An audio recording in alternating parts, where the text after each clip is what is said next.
শরীরটা অনেক টায়ার্ড লাগতেছে রোজা থেকে। তো গাইস একটা লন অফ খেলে আসি। যতই কষ্ট হোক না কেন, গেম খেললে কেন জানি কষ্টগুলো সব দূর হয়ে যায়। আমি জানি তোমাদেরও সব কষ্ট দূর হয়ে যায় গেমের মধ্যে ঢুকলে। তো কার কার আমার মতো গেমের মধ্যে ঢুকলে সব কষ্ট দূর হয়ে যায় কমেন্ট বক্সে বলে যাও। এ ভাই গুলি লাগতেছে না কেন? এই তো লাগছে ভাই। ভিভ্যাজ ওমরান ফায়ার, ওমরান ফায়ার দেখলাম না গাইস। গাইস দেখা যাক গাইস সত্যি সত্যি ওমর ভাই কিনা। এ ভাই ওমরান ফায়ার আবার ভিভ্যাজ, মানে ওমর ভাই কবে ভিভ্যাজ পাইলো?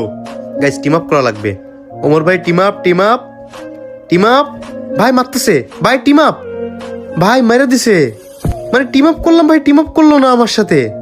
গাইস মনে হয় প্রথম রাউন্ড বুঝতে পারে নাই, এখন পরের রাউন্ড আবারও টিম আপ করবো। আমি ভাই ওমর ভাইয়ের সাথে টিম আপ করবোই ভাই, আমি ওমর ভাইয়ের অনেক বড় ফ্যান। গাইস ওমর ভাই কই আসতেছে না কেন? এই তো হইছে ওমর ভাই টিম আপ। ভাই আবার মারতেছে। গাইস বুঝতে মনে হয় গাইস ওমর ভাই টিম আপ করছে আমার সাথে। ও মাই গড। গাইস আমি একটা ফ্ল্যাগ মেরে ওমর ভাইরে দেখাই দিই যে আমারও ভিভ্যাজ আছে। গাইস ওমর ভাই আমার দেখতেছে, দেখেন।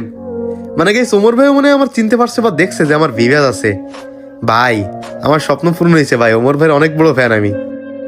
এ ভাই এটা কি করলো? গাদ্দারি করলো ভাই, টিম আপ করে মেরে আবার লল দিচ্ছে। এইটা কি ভাই? এটা তো ভাই ওমরান ফায়ার ভাই না আমার মনে হচ্ছে, কারণ ওমর ভাই জীবনে এরকম করবে না। আমি বুঝতে পারতেছি না এটা ফেক কিনা। তোমরাই কমেন্ট বক্সে বলে যাও তো এটা আসল নাকি ফেক।